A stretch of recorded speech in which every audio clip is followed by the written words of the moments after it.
Hello, welcome to this lecture section for career discovery and the learning ecosystem. The title of this session is Spreading Our Reach with C3P. We're going to be speaking about the new scholarship program and how a collaboration of schools are working together to help increase the number of cybersecurity professionals in the federal workforce. So I have for this grant project the actual PI managing this project from Whatcom Community College is here to get us started off to introduce us to the program and tell us a little bit about it. And I will be accompanying to bring up some of the aspects of the program. So Kareem, thank you for being here. Hi, everybody. I'm Corrine Sandy, and I'm the Director for Computer Science and CIS at Whatcom Community College. I'm also the PI for this collaborative proposal. So there are two PIs. There's a PI at Cal State San Bernardino, which is our partner institution, and then the PI at Whatcom. Whatcom Community College is the lead institution for this project. This is a National Science Foundation grant, and it is in response to the Defense Authorization Act that asks that community colleges pilot a program where students that either had a bachelor's degree or were veterans could come and earn a 2-year degree and then go to work for the federal government. So it's modeled after the SFS program, or Scholarship for Service. We currently have 17 students that are about to complete the program, and additional 7 that have started. And the program will actually end in another year. So with that, Charles, please go ahead with your presentation. Thank you, Kareem. Yes, I'm Charles Rouse. I am one of the C3P coordinators on this project. Like Kareem mentioned, one works at Whatcom Community College out in Bellingham, Washington. And I work at the Cybersecurity Center at Cal State University in San Bernardino. I'm a CSUSB graduate myself. I studied business administration and cybersecurity there. As a student, I got started with a lot of volunteer effort with our campus cybersecurity club and community outreach. And it wasn't long before I was really involved, and our cyber center and our club were actually actively engaging with K-12 schools, community colleges, and businesses and tech centers from all over the community. We are raising cybersecurity awareness, preaching cyber hygiene and internet safety. And we began taking our cyber club projects on the road with us, our drones and Raspberry Pi projects to schools and career fairs, all to stimulate STEM interest and career goals in cybersecurity and help develop and support an educational pipeline from community K-12 schools to STEM and cybersecurity degrees. And we regularly started hosting Cyber Club lab tours for our community schools, employers, government agencies, and politicians who come frequently now to see our students' passion toward projects and talent sharing outside of the classroom. Nearly all of these student volunteers each year are our SFS Scholars. So I got a lot of exposure there with the SFS program and began supporting it on the project management side. So I'm still involved with all of that, and now the center has hired me to support this grant project here. The collaboration of Whatcom Community College and Cal State University San Bernardino to test pilot the SFS Scholarship program with several participating community colleges across the nation. So this is the outline of topics this session will cover. With the C3P program narrative, I'd like to give a little bit of background of SFS in the beginnings and the purpose of the C3P program. Then we'll get into some innovative practices we used in our scholar candidate selection process. We'll discuss mentor development and how we developed and helped prepare faculty and staff to prepare for this training adventure.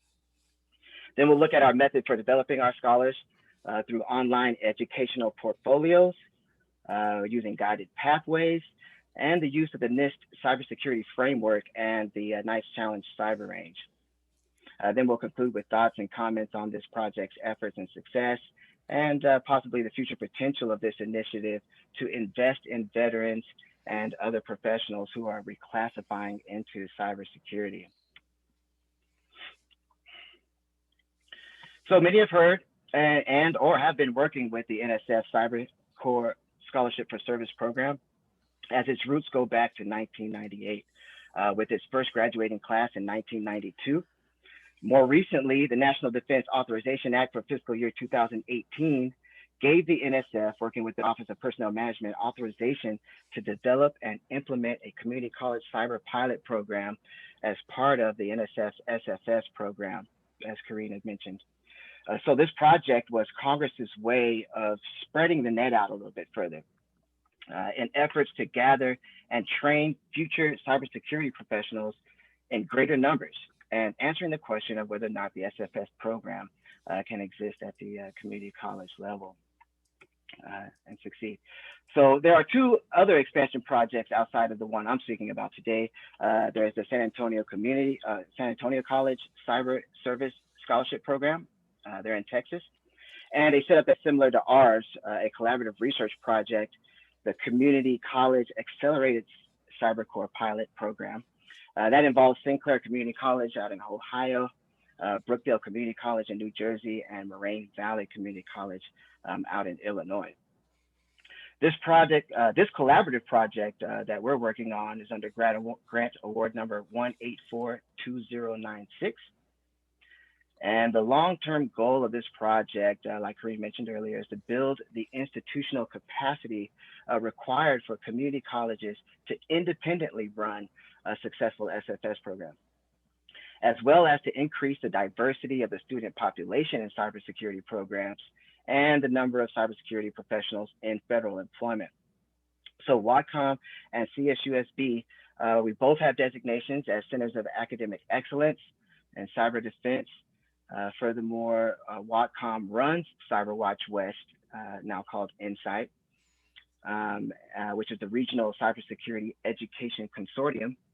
And while CSUSB, we've had an active CyberCorps SFS program for 11 years now.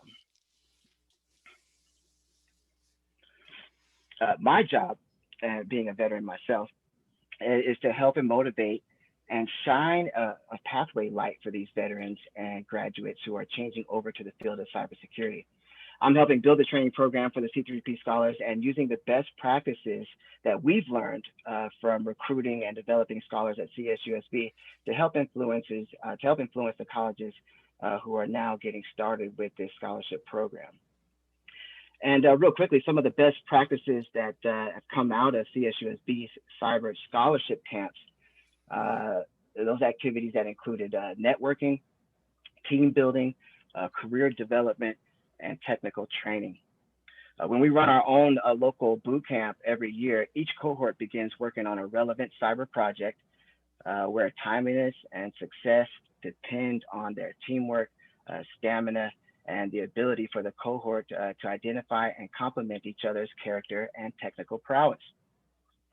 The technical projects are then utilized for years to come for campus and community outreach activities and continued cyber student development.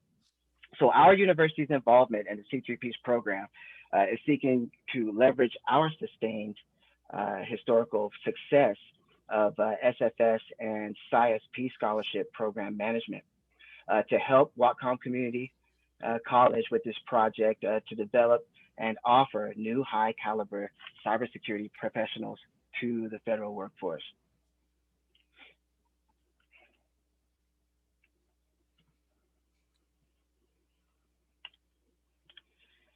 Two of the many goals, come back here. Two of the many goals that were paramount in our objectives were quality recruitment and development of both the faculty and scholar participants in the program. We anticipated implementing this through boot camps, workshops, both virtual and in person, guided pathways. And guided pathways is a familiar concept in education now, where you provide mapped routes of your program objectives that make a visual journey for students to chart their course, see the big picture objectives, and track their own progress in real time. So our pathways guide the scholar through a checklist of achievements scheduled through the scholarship training program to make sure that they are building the knowledge, skills, and abilities that they need to succeed. We've mapped out all of our program objectives, similar to what the SFS program experienced, into 4 pathways to ensure that all their bases are covered before they graduate. And then there's the educational portfolios. The aim here is to offer a robust way for scholars to market themselves online. Most students are already using LinkedIn and other job search and networking services, but we've been using a platform that puts a special focus on a student's style profile with a project-oriented presentation. And that's in contrast to a resume style view that's offered in similar services. And we'll get more into our e-portfolio soon. And so we use these major categories to achieve our goals of number 1, recruiting and developing institutions and faculty that could independently run a successful training program. And then recruit and develop scholars who could successfully complete the program, training course, and get hired to become great contributions to our national defense. So Whatcom went through a rigorous process of confirming the community colleges and instructors that would be participating. And right off the bat, we began with a faculty development workshop at the first orientation, where faculty and staff representatives from each of the C3P expansion projects, the Community College Accelerated CyberCorps Pilot Program with St. Clair, Brookdale, and Moraine Valley, and the San Antonio College Service Scholarship Program. Representatives from each of these schools came out for this collaboration, where we worked some exercises that kicked off our faculty membership efforts.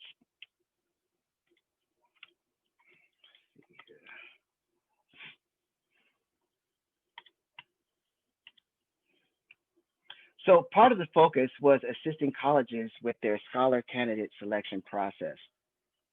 Picking the candidates for these scholarships is a very careful business, as it is so important to perform all due diligence in making sure that you have the right students for the program. The last thing a PI wants is for a student to not complete the program and owe the government for any scholarship money they've received, especially when it could have been avoided by recognizing the issue during the candidate application and selection phase. So we thought it helpful for the orientation faculty to practice techniques and tips in considering students for the C3P scholarship. We brought in our own volunteers with made-up applications. All the candidates had preset conditions, little things in their applications or about their profile that might raise red flags or cause for further investigation, all to encourage a good screening practices. We want to ensure not only is the candidate the best fit for the program, but that the scholarship is the best fit for the student. So in our spring 2019 faculty orientation, we put this practice to work in a faculty development workshop. CSUSB hosted the collaboration at our Palm Desert campus, where personnel from 7 colleges participated in this innovative approach to candidate selection training. We ran a mock interview session that gave college personnel the opportunity to practice conducting interviews and sharpen their skills toward recruiting, screening, and accepting candidates into the C3P program. So the college personnel interviewed and rated our actors, then deliberated on their eligibility, suitability, and competence of each candidate. So the session concluded with the faculty. They commended the exercise, saying there was so much to learn from that. And even our PI concluded that this innovative approach added value as a best practice to the program. And in the summer of 2019, 5 participating colleges, and this is in our C3P grant, we have Whatcom Community College, we have Oklahoma City Community College, we have Clark State Community College out of Illinois, Maui College was in Hawaii, and Anne Arundel Community College from Maryland. These 5 participating colleges, they all attended a week-long camp for the scholar orientation. And there was mentoring and preparation for the scholars for the 2-year training program. The CAE program office showed up and was there to give the welcome and the overview. We hosted this camp at the Cal State campus, and we had our Recreation and Wellness Center lead everyone through the event icebreaker and daily outdoor team building exercises. Every morning we were outside doing something both physically challenged, challenging, and entertaining as everyone was able to get to know each other. This included our Leadership Challenge Center, which is the high altitude ropes course. So that was quite an adventure. And during the camp week, our own CSUSB SFS Scholars gave a tour of our cyber lab to the new C3P candidates and gave live demonstrations of their projects, like their virtual reality security operations center, and projects in forensics, data analytics, gadget, amateur radio. We love our ham project.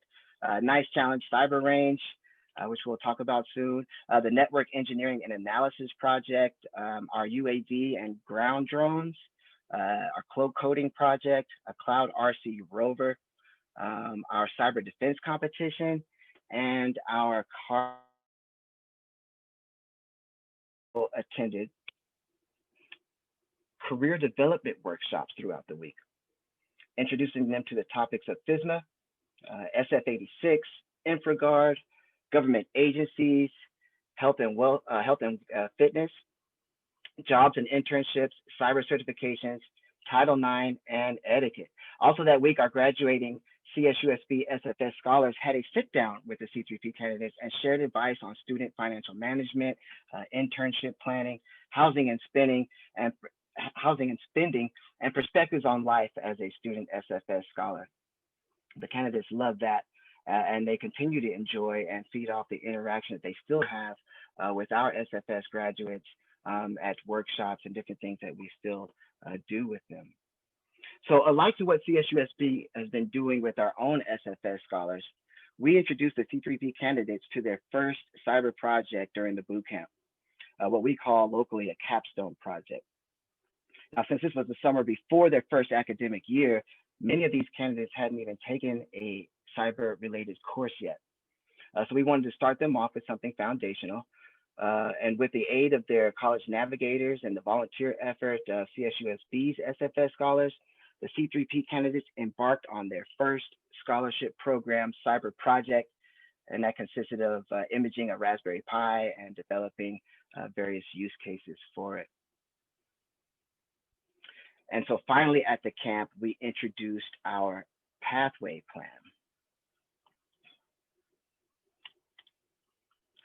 And these are the 4 categories of a SFS scholar's institutional development that we discovered over time are all key to their success. We know that scholarship recipients in this program are all coming from previous career paths, meaning they have prior commitments, families, jobs, and they're going to school full time. Now we are about to pile on a whole new set of objectives to add to their plate. And so it's so easy, it's too easy to fall behind, right? A student can be doing well, but come up short in just, or even not even graduating from the program, right? So to help the students and navigators stay on track, we categorize all of the objectives into these 4 areas of focus. Each of these 4 areas, these 4 pathways, have milestones with requirements we offer as a checklist necessary for the scholars to complete the program. So the career development pathway has milestones centered about grooming the scholars for their professional online appearance, government clearances, the jobs fair, the Federal Information Security Management, certifications, their conduct, physical appearance, and resume development. All of this to support them for their future internships and employment. Some of these milestones we were able to achieve at the boot camp. We had a Title IX workshop, and we did a dining etiquette workshop where we reserved a banquet room on campus, set up a professional meal atmosphere with tablecloths and a 5-course meal. And the students had an interactive presentation on the proper use of cutlery, how to properly eat certain things, how to carry out appropriate dining conversations, and basically how to present themselves in a professional social environment. And so these were a couple of objectives the students were able to knock out at the boot camp. They attended the workshops, completed and turned in a follow-up survey. They were able to check off a couple of milestones even before their academic school year started.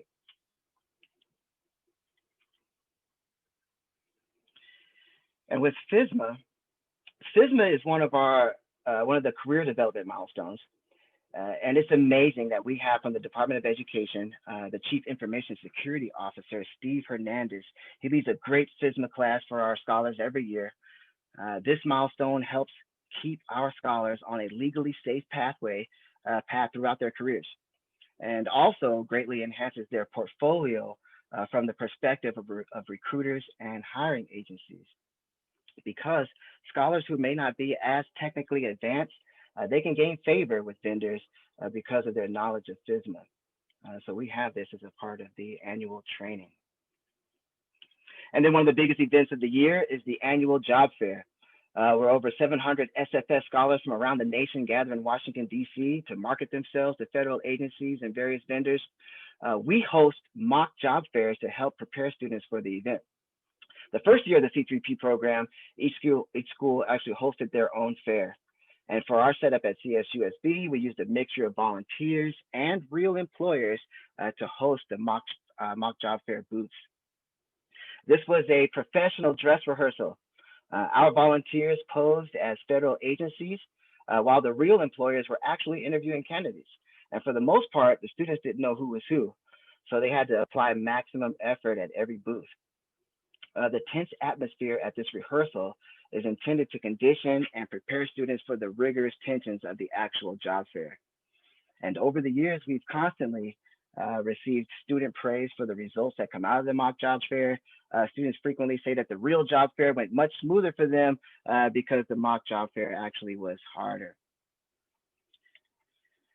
And another milestone we have in career development is for OPM updates and the Office of Personnel Management. I know they're happy. We've included this requirement for our students to keep their profiles and resumes updated on the OPM website. And while we're in career development, let's talk about e-portfolios.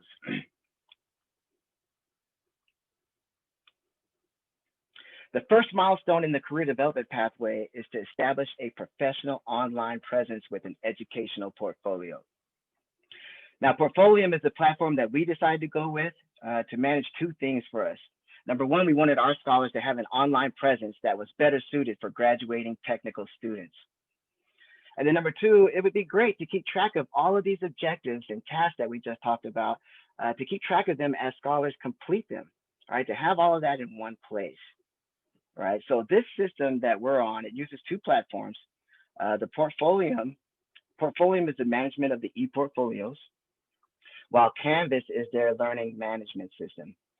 We use the Canvas EDU network for our task management system.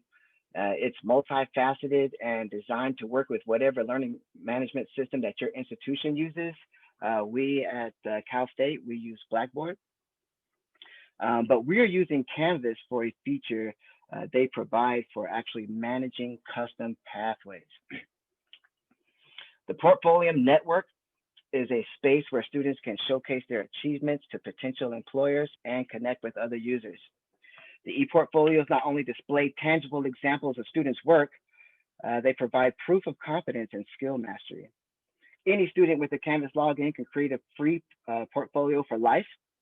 They can kick it off in college and continually update it with the relevant experiences they gain over the course of their careers.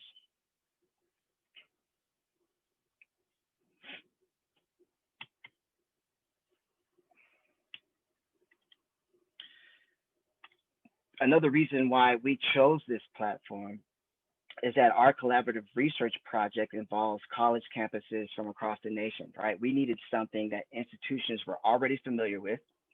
And chances are your institution has a contract with this company also. All of our participating colleges already did.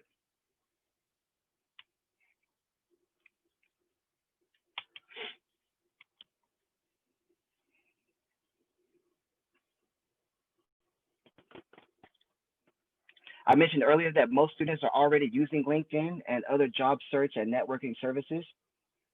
But we've been using a platform that puts a special focus, like I said, on a student's style profile with a project-oriented presentation. LinkedIn and others have a professional, but more of a resume type presentation for their platform. Portfolium is specifically designed for students, highlighting education, courses, clubs, certifications, and all the things that recruiters want to see of a recent college graduate. Portfolium, it's a major professional and social networking company that allows students and recent graduates to connect with businesses and employers and present their previous academic work and projects to supplement their resumes. Scholars showcase their work by uploading media such as images, PDFs, videos, and other media files onto their profiles.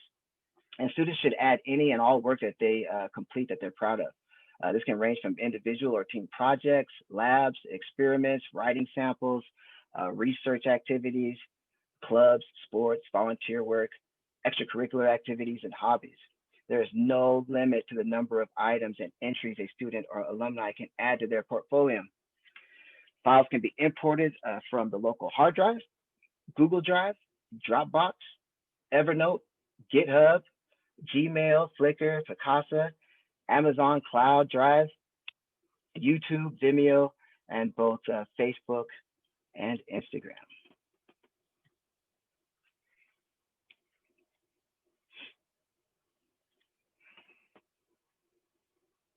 And as this platform, as I spoke earlier, this platform is built for projects. Like I mentioned, students can have a field day with unlimited amounts of pictures, videos, and supporting documents that they can upload to present their different projects.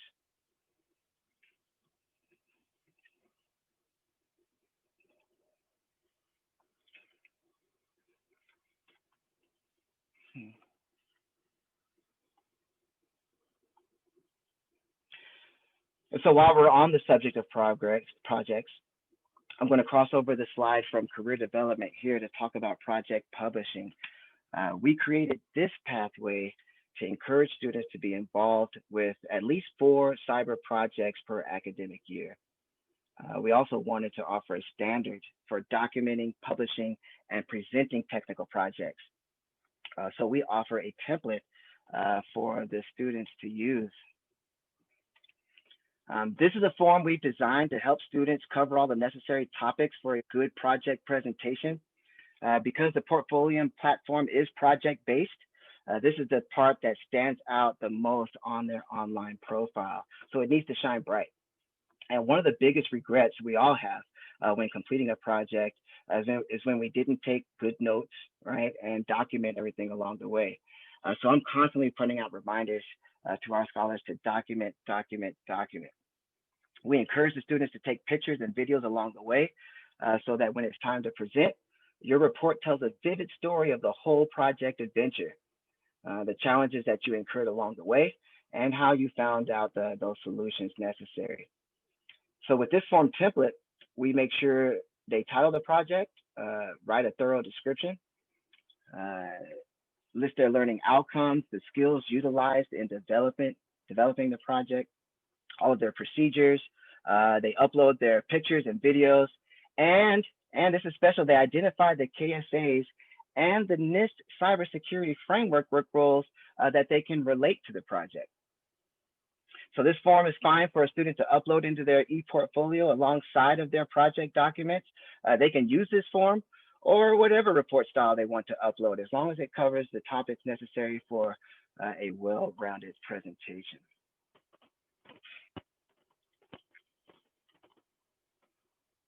And so we've discussed career development and project publishing. I want to speak quickly about academics for a moment and then jump later into the work role discovery and tasks pathway. So we implemented the academics pathway so that the navigators, which are the advisors at the community colleges, so that they can project, so they and project management can all be on the same page, knowing that students are doing fine in their classes. A main objective is to prevent what I call is a silent struggle. In this scholarship environment, I've noticed a common trend over the years with students that they want to impress their mentors and advisors so much. Excuse me. They want to, impress their advisors and mentors so much that when they may be falling behind in a class, they won't tell anybody. And by the time the right people know, it can be too late to intervene with tutoring and advising and such. tragedy occurs when this can disqualify a student from the program. So we have the students submit 2 progress reports for every academic session, telling us how they're doing midway through their course, usually before the midterms, and toward the end of the course before final exams. So scholars submit their progress report, commenting on their classes, and navigators log into the Canvas website, review the reports, and respond as necessary. Everyone is now able to sleep a little easier at night, knowing that there won't be any surprises in this category of objectives. So here, communication is the key. And finally, the work role discovery and tasks pathway. This pathway starts off with students first identifying a work role from the NIST cybersecurity framework. We direct them to insightscyberindustry.org website, where it's pretty easy to navigate around the whole work role library and quickly pull the knowledge, skills, and abilities and tasks that go along with that work role.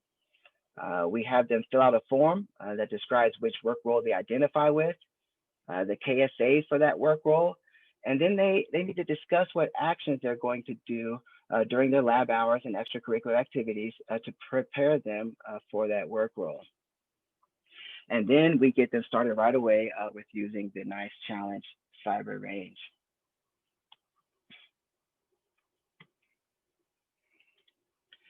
This pathway is to ensure that we are offering graduate scholars who have been exposed to the various tasks that are carried out in the different cyber work roles.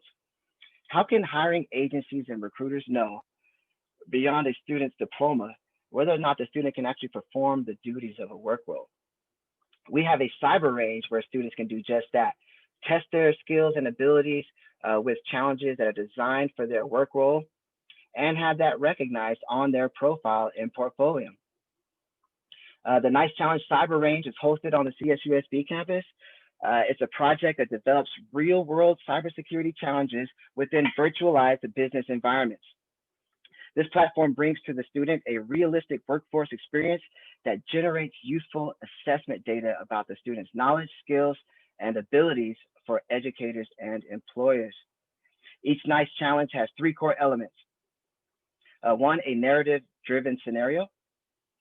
Also a business environment workspace, and a set of technical objectives and a written deliverable. So each of these elements is developed to immerse the student in a real-world experience and create valuable information that allows the navigator to judge their students' readiness for the workforce. So this is a platform that's growing in reputation where students can test their knowledge and validate their skills against the NICE Challenge framework. So we have navigators at each of the colleges managing the workload and objectives of each of their scholars.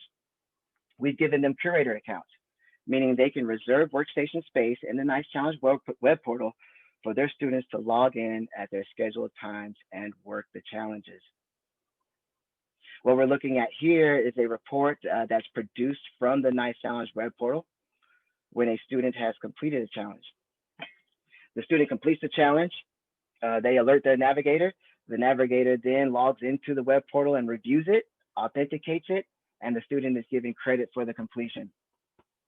Then the students will upload their report into Canvas, and once they have completed the required number of challenges for a particular work role, they receive a badge that's automatically presented on their profile in Portfolium. So employers can see right away the work roles that our scholars are familiar with as they exit the program.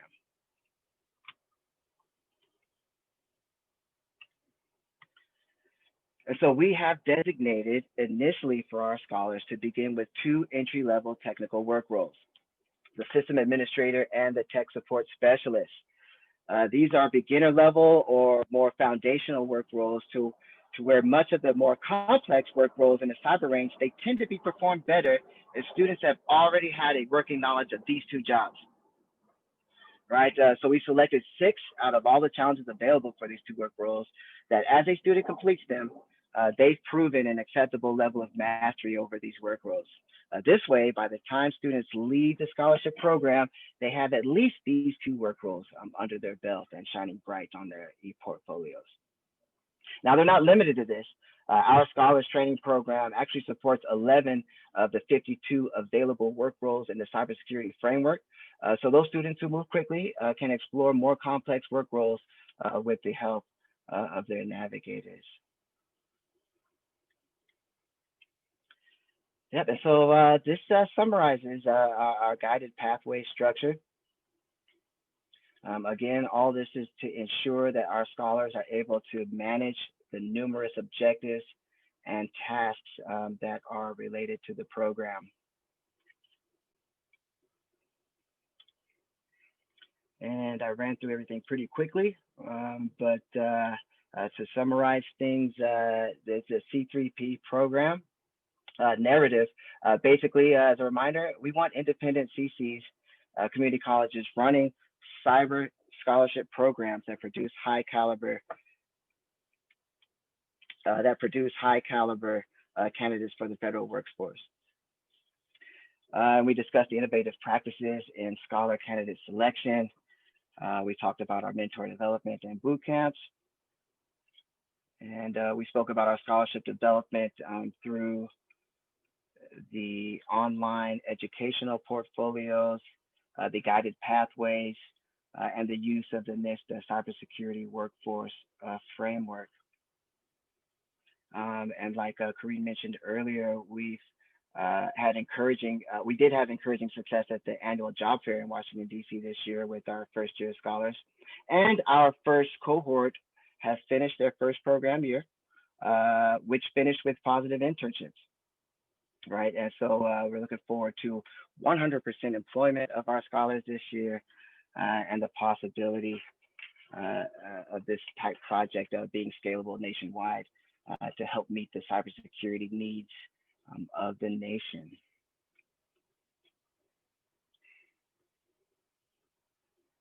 And we're at the portion here of the session to where we can take questions, and we still have the PI of this project, Karine, here on board. And so if anyone has any questions or comments about the C3P program, and I'll work towards the development of the future cybersecurity professionals for our nation. I'm not able to see the Q&A if anybody else has recognized someone offering a question.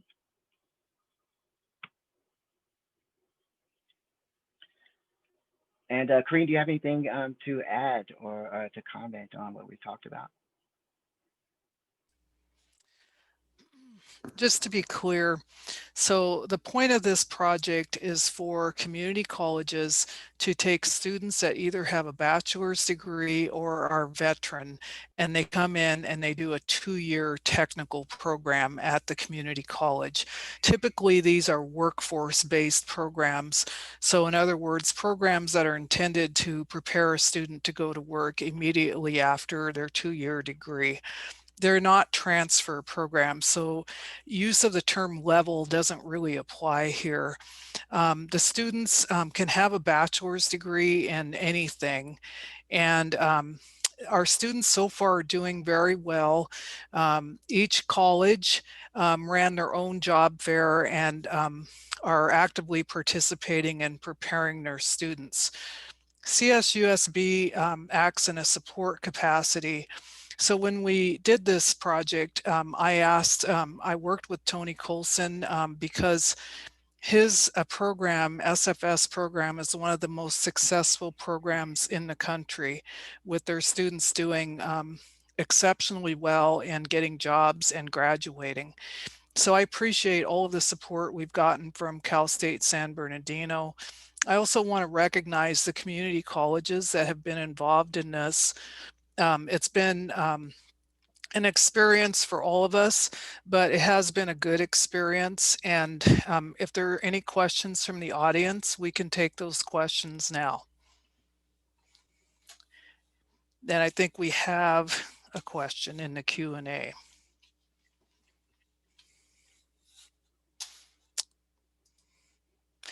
Is C3P accepting new schools at this point, or is it too late? If accepting, what are criteria for joining? So this is a pilot. So the Defense Authorization Act, I believe in 2018, specifically had in there that the SFS program had to pilot at community colleges.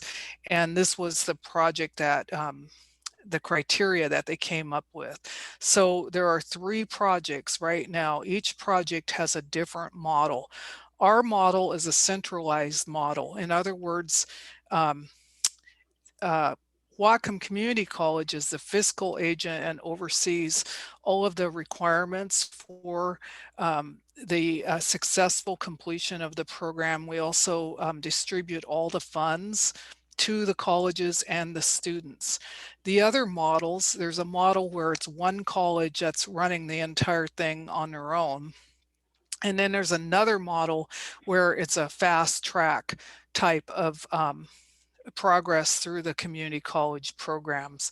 So right now, this is it. So once this pilot is complete, the evaluators from each of the 3 projects will submit a report to the NSF, and a determination will be made whether to continue with this type of project or not.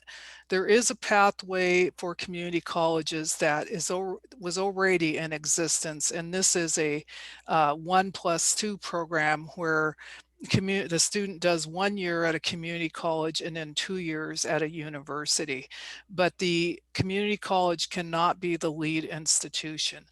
In the C3P pilot, the community colleges are running their own program, so they're the lead institutions.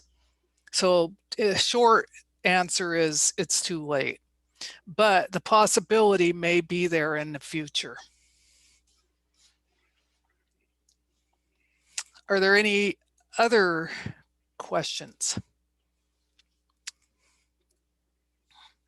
It would have been good to maybe have some of the students come and talk about their own experience, because this has really been transformed the lives of these students. So we have veterans that basically are just going to complete their 2-year program.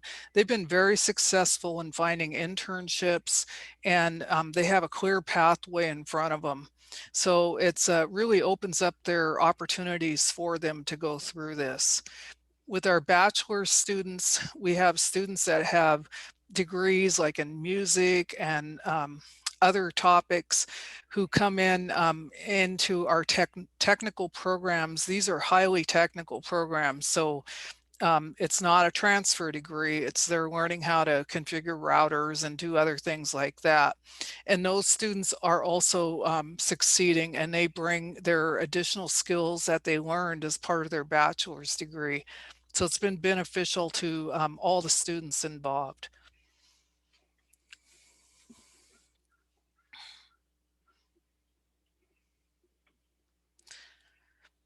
So I think if we don't have any more questions, that's probably going to wrap it up.